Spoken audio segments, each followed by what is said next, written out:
pamirsa sadayana. Alhamdulillah orang tiasa patepang deui dina acara dongeng Sunda Si Puntung Jawa Tutugan. Biasana sukanar anu didongengkeun langsung ku Mang Odai tanapi Abah Okib atus pados kenyangkong kana waktos mangga urang teraskeun Si Puntung Jawa Tutugan. Oge tong hilap subscribe-na, like sareng komen. Mangga atuh urang kawitan prung baraya.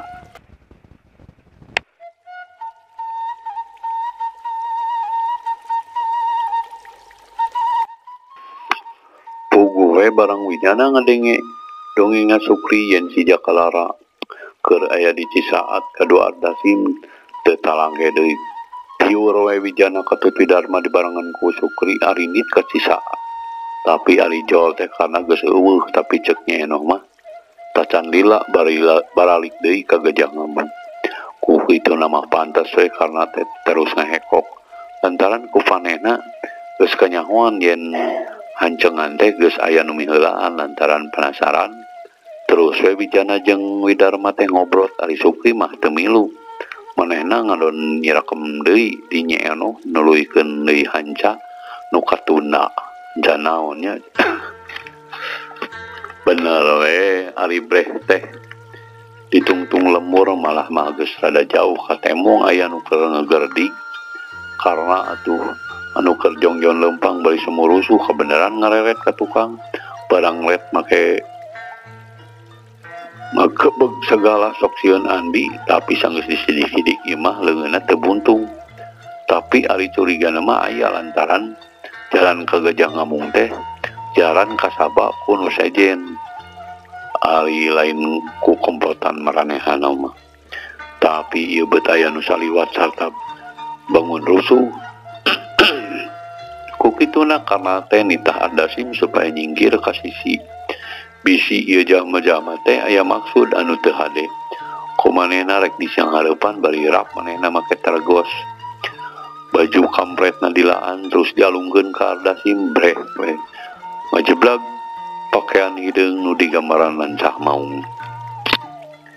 Katingali ku Wijana mah anu ngaharti lamun si Jaka teh ngajak tarung patetunggalan ku kituna gentak manehna nitah eureun ka Widarma sarta nitah Sina Cicing di sisi geus kitu mah kuliwet Wijana kana tukang ngentangka terus muka kampret sarta make tergos maungna. Cengelek Wijana robah jadi si belang corelat ke tengah jalan terus nyamperkeun ka karna nu keur ngajega atuh lain deui karena ngaranjugna lantaran sidik anu ngarongheak teh si belang anu kungsi patetunggalan jeung manehna di Tanjung Pura.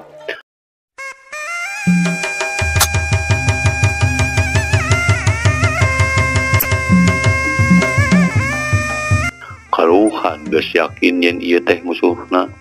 kalawan teu loba tatanya sabrut we karena narajang dina jurusan jongjolong atau Wijana cingrak dina gerakan hap-hap pindah hiu tenggelan Jepang narek ngahanca pigeulang tapi karena narik deui leungeunna ka kulawin diangkat ka luhur ngabarengan suku katuhuna diangsulkeun ka hareup tuh jadi leungeun Wijana anu kabeunangan sak karena ngarobahkan kedudukan sukuna semu nyerong katu sok ditutureun ka suku Kencana kabarengan ramo-ramona dina gerakan saldi nokpok deuk dipake nobros iga Wijana kacidang ngaranjuk dan lantaran gerakan lawan teh salimbag jeung anu dipiboga ku manehna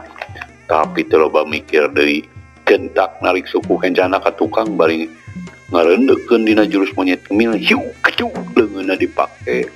neke ramu lawan anu rek nobros iga karena sanajan bari ngerepeng gentak narik suku Kencana ka tukang ngawungun kuda-kuda saasalna tadi sarta teu anta parah deui hiu jurus ku guru gunung teh nyebrutkeun ngahanca kana sasaran anu geus nyampek jebrot tumrapna ka Wijana nepi ka ngalengak sarta kuda-kuda pajengjar lantaran jurus lawan teh teu mis deui ngajebrot kana careham karena teu miceun kasempetan hiu tenggelan ujunganna geus moal salah deui rek niban kana sirah Wijana Widarma anu nyaksian nepi ka ngaranjung lantaran ningali Wijana nepi ka ngarampayak sacengjelengeun manehna rek ngayakeun bantuan tapi ngadadak ngarego lantaran kabireungeuh ti jalaneun anu arah ti casaat aya nu ngarongheak budak ngora hade rupa tapi disidik deui lain budak ngora anu tadi nganter ka sisa pamiarsa lain oge anak jawara anu tanding sudah lawan lamun Wijana kudu kebenangan ku tenggelan ujungan karena najan bener tadi terek sabak beken ngagejret kana sirahna Wijana anu geus kapati ku pangarti kasipu ku pangaweruh ku kitu mah teng manuk teng anak meraku kuncungan piraku we sagala wawasen nu jadi bapa teh teu nurun ka manehna tina hiukna angin oge geus bisa dipastikeun lamun tenggelan kana teh bisa dianggap enteng teu bisa dianggap enteng ku kituna teu loba mikir deui Wijana ngagentak awang ngunjel orai kobra curila kagigireun karena bari babukeun sikuna rek ngahanca iga burung tapi karena teu cileureun manehna rikat arik suku katuhuna bari ngarobah sasaran tenggelan ujunganana tapi nu tadi teh poos ngahiuk rek dipake ngababuk suku tapi orokaya gerakan Wijana geus bisa ngungkulan nu jadi lawan sakilat narik suku katuhuna ka tukang dibarengan ku kilakna awak semu nyerong sarta hiu Wijana ngasukeun tenggelanna dina jurus orai totog karena cingeus manehna rikat ngalalepkeun awakna dina jurus sero nyusup bari saterusna mah ngacerilat katueun lawan maksudna mah rek ngasupkeun jurus tadi noktok tapi teu kira-kira manehna ngaranjungna teu kanyahoan suku Wijana geus ngangsor ka hareup seolah-olah rek ngayakeun panghalang pikeun nutup ruang gerak manehna ku kituna gentak nggeserkeun suku kencana ngabarengan dengdekna badan kalebah kenca tapi deui gerakan Wijana geus ngungkulan gerakan leungeunna kenca Wijana anu ibaratkeun buntut orain geus ngacepet manten kana daun ceuli kana anu belah katuh hiu ceprot beureup katuh Wijana ayeuna mah geus teu bisa dihalangan deui ngaceprot ngahanca caream karena ti kenca aduh karena ngaguak di lantaran careamna karasa asa bengo tapi bubuhan manehna teh dina hal daya kekuatan mah lain hampas-hampaseun karena masih tahan nepi ka ngajoprak malah waktu rek dipino ku jurus Tanjung Pura karena ngagentak ngajaul ka tukang dina jurus jeler kasaatan haha untung ngejat caka geus meujeuna ayeuna mah geura balitungan euy dosa-dosa nikah teh ceuk Wijana bari nyebrutkeun jurusna anu pangbaraan perbawa amarah anu geus teu katahan lantaran sidik ieu jalma teh anu rek mergasa anu jadi akina gegabah si anu duh teh naonan dosa kaula ka Andika perkara anu di Tanjung Pura geus puguh Andika anu boga dosa ka kaula geus wani-wani ngagagalkeun rencana kaula ceuk karna bari awakna kokolehaban ngagunakeun gerakan pucuk awi ketebak angin nyingkahan panajang Wijana anu taya reureuhna badan karena anu kokoleban teh tuning hese pisan ditenggelna sanajan Wijana haben ngahujanan ku tenggelan alah make mungkir segala nah terumasa Andika geus nyeueur rujit tina kapait ceuk Wijana bari hatena mah lain deui kagetna lantaran manehna apal pisan kana gerakan lawan anu ayeuna mah tambah hebat tapi geus bisa dipastikeun yen sumberna mah ti dinya keneh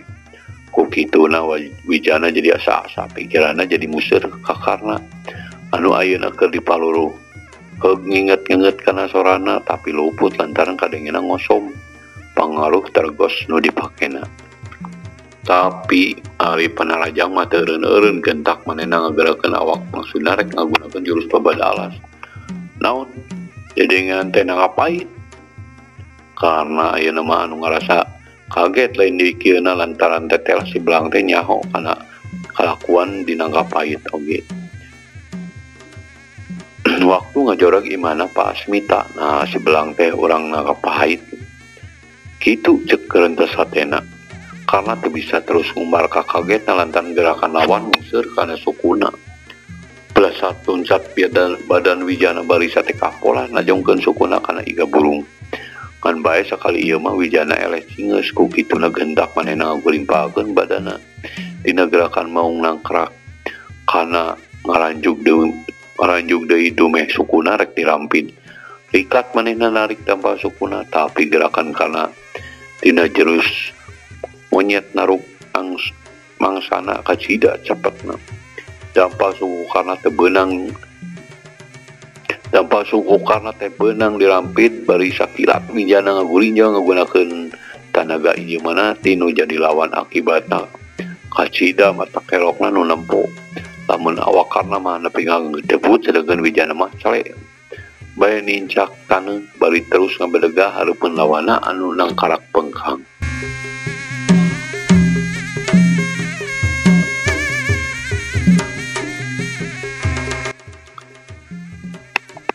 Nah bangun leuwas ngadengin kapai teh euy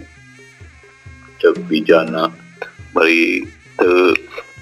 gana narajang lantaran geus ngitung akibatna nasaha sanajan bener lawanna teh kedina kaayaan nangkarak.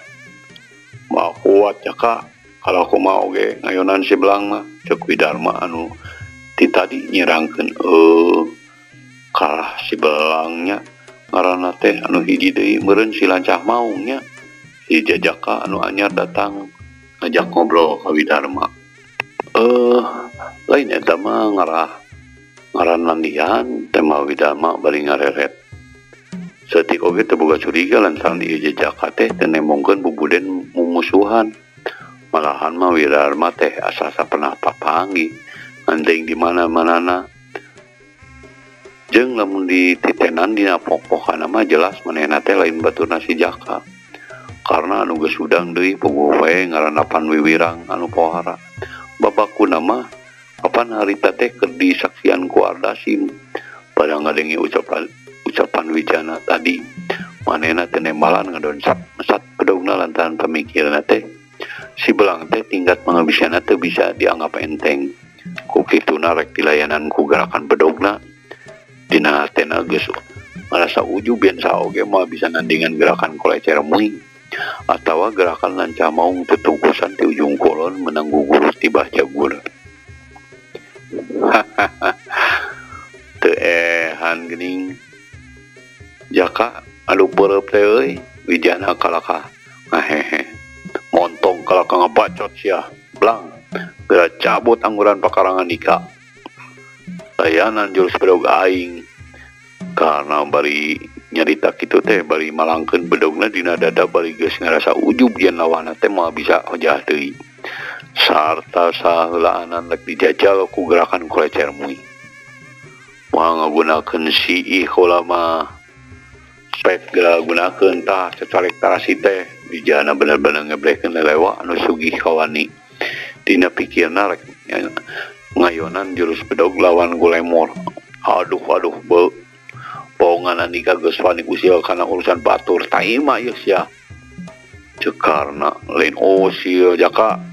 tapi kejadian dina kapai teh sarua jeung ngonang heula kaula sangkan pipilueun alah laga budiman teuing sia awas cekarna bari seplut main narajang rek ngicip-ngicip ketak lawan moal waka menggunakeun jurus andalanana. Bau Jaka Wijana nembas bari rikat ngarendekeun ngalalpkeun badana dina gerakan menyet kemil. Curelat keketueun karena platak digelang karena dihancak ku gerakan teka monyet. Aduh, karena keruk bari ngejetkeun deungeunna tapi gerakan bedogna mah tekaneg terus nyerepet ketuhu semu nyerong ka handap Wijana teu gugup ku ningali kolebat bedog gerak. Rikat manehna luncat ka luhur dina gerakan panglalareti Tuan Berham. Saat Tuan Berham teh nya ieu dalang nu sok ngayang-ngaya nya aduh lain tapi carita eta mah aya dina lalakon Siruyung Kaum. Teu gaduh bukuna pang-pang lama urang teraskeun nya paraya cekup gerakan suku Wijana dina pajongan sapu jagat teh mis deui kena kana gado. Alah kana gerung bari ngadangha ka tukang suku na jarig-jarig sangkan ulah labu. Sedangkan Wijana geus nincak deui taneuh bari ngajega neuteub sekeutawan seolah-olah siga nu hayang tembus lawan hideung nu nutupan beungeut karna. Aduh, ya bener sia teh belang urang ajar pisan karena nafsuna beuki ngagudug-gudug tap gadona karasa asa nyingso. Coba we ajar ku Andika Jaka teu bisa mah ari bisa mah lelewana mijana pikeun kana mah teu beda jeung nyemboran seuneu ku bensin. Pasti sebelang lain saukurek diajar tapi dipecatkeun dada siap aing karena perut deui narajang nggunakeun gerakan kolecer lumuy. Wijana ngaranjuk bari ngagentak mundur ka tukang mireung gerakan bedog lawan anu terus muih nyuruntul teu beda tibor anu dek ngabejatkeun dada.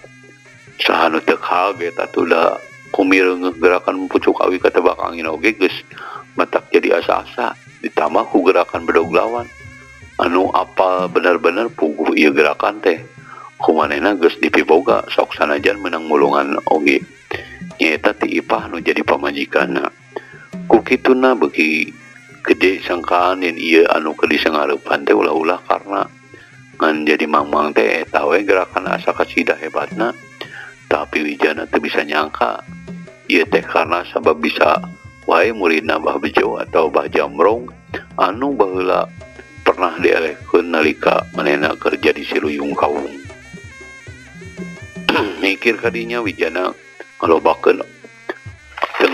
omong sret bae manehna ngalugas Ruyung Kawung bedog karena anu terus muih ngudag sasaran teh kue dilayanan ku Ruyung Kawung kalawan ngagunakeun gerakan lanca maung. Ieu mah donana oge urang ujung kulon geuning budak mara anu tadi teh. Tos ubuh we tumerapna ka Widarma lain deui kagetna lantaran manehna mah teu apaleun kana gerakan anu digunakeun Boku Wijana, Boku Karna.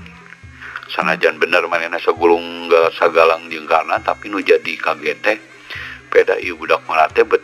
nyabit ujung kolon sedengkeun manehna mah baheula teh pernah ka ujung kolon waktu milu nganter Aki Mursyid. Ieu teh sanes jadi Herlino gitu. Dude Herlino teh gitu. Saha Dude Herlino teh? Teu wau kula mah nah betos-betos ka Dude. Lain kula mah budak ngora teu kebat ngomongna lantaran kaburu ditempas ku Widarma. Jajah ieu teh ceuk Widarma ayeuna mah kakara inget yen ieu teh jajah anu waktu papanggih di ujung kulon mun teu salamah muridna Mbah Murtala malah harita teh milu patetunggalan jeung Mbah Jagur. Tah upami eta mah leres lu bisa derek teh Widarma teh sanes budak ngora teh ingeteun ayeuna mah yen ieu teh baturna kala nyaeta ngaran samaran Wijana dina lalakon Siluyung Kawung. Euleuh bagja atuh ceuk Widarma bari ngagentak ngasongkeun cingirna ngajak pacantel ngasongkeun leungeunna ngajak sasalaman maksud teh. Atuh jajanya kitu deui teh sirikna ngarontok bakat tingkung ngarasa atoh papanggih jeung Widarma teh. Lantaran tangtu manehna bisa papanggih jeung Karna alias Wijana. Sanes Widarma bari tetep nyepeng pageuh leungeun jaja. Nah, geuningan aya di dieu bade naon? Tadi nama bade nepangan Pak di Cicapar. Namun saurna Karna teh Wijana teh nuju aya di Cigasti. Teras dibujeng ka Cigasti kenging wartos ti Pak Alparta saurna Wijana nuju ka Panenjoan ka Ki Surdi. Dibujeng ke Panenjoan saurna nuju ka Cisaat. Pas tadi di Cisaat naroskeun Arimpek saurna Wijana nuju ka palih dieu kitu talalakonna teh cek jaja bari melong deui ka nuker patutunggalan duh pijana nu mana ieu teh eta nu make pakaian bawang Widarma nuduhkeun kulindatna duh ari eta nu make gambar lanca maung eta mah si Jakarhara kepala rampok kunang-kunang malang melintang jadi bibit rurujit cek Widarma karena anu harita keur jongjon ngulingkeun gerakan bedogna lain deui ngarasa kagetna mireungeun lawan bari ngagunakeun gerakan lancah maung anu memang andalan manehna ku kituna gentak jauhan barang serat kanuduaan sidik pisan ayeuna mah yen nu saurang mah Widarma salaki nyomi nu jadi adina atuh kanu saurang deui sidik deui teu kapalingan yen eta teh jaja jol teh dina hatena boa-boa si belang teh nyatana mah Wijana keur mamanehna teh tetela nggunakeun jurus lancah maung anu masalah deui tangtu meunang diajar ti Ipah paturung tadi nyabit-nyabit kejadian dina ngapai masalah deui apanan tadi oge pokna rek ngayakeun balitungan kayak kieu mah cilaka aing kudu gawat ngejat sameme bener kanyahoan gantes kana mikir kalinya seak bae kana lumpat teh sirikna notog-notogeun maneh geus teu nolih deui ka Ardasim anu keur nyempot tukangeun tangkal Johar maksudna rek terus kagejah ngamung rek minta bantuan ka anak buahna ontong kabur sia jeka sanajan ngapak mega oge moal burung di udag bari plus atwal Wijana ngudag karena anu geus meletang tapi orok aya Wijana lompatna leuwih tarik teu lila oge bisa nyusul ukur 2 kali loncatan curela cedeung Wijana geus bisa miheulaan geus kitu mah karena jadi nekat jeung tibatan kebuka kereokna leuwih hade ngalawan ancur-ancuran sakilat narajang ku bedogna Wijana gentak ngareuneukeun bali malikeun badana dina jurus maniat kimia sarta sakaligus nyabetkeun dampal suguna kana bincurang karena geus teu bisa naon deui ari cedak pincurang dihanca koleang kebut manehna labuh ditotog nepi ka nangkubanana karena ngagerung bari ngagulinya rek maksakeun udang tapi ngadadak kala satongongna aya nu ngadedetkeun ku barang keas memang manehna teh ditahan guruyung kawung cicing sia karena daya paedah nu usik oge rek kumaha ayeuna hojah ari hayang bubuk masirah andika cek Wijana bari pinu ancaman sarta teu antaparah deui gerwak bae kana tergos karena bret ti jamrot satarikna polonyon tergos kadulut tina sirahna ana breh teh pertelang mang boled lain nulian pauguh ieu pisan jelemana anu memang keur diteteangan teh karena cek Wijana bari ngagentak muka tergos belangna jan duh ampun karena gentak nyuuh kana suku Wijana bari segruk wae manehna ceurik geus poho di kalalakiana waktu pemiarsa sadayana cag dugi ka dieu dongeng Sunda si buntung jeung tutugan enjing urang tepang deui hatur nuhun ka pamiarsa anu tos satia ngabandungan dongeng Sunda ieu oge tong hilap subrek pamiarsa ngabantos kasumangetan dina neraskeun jejer carita ieu hatur nuhun wassalamualaikum warahmatullahi wabarakatuh.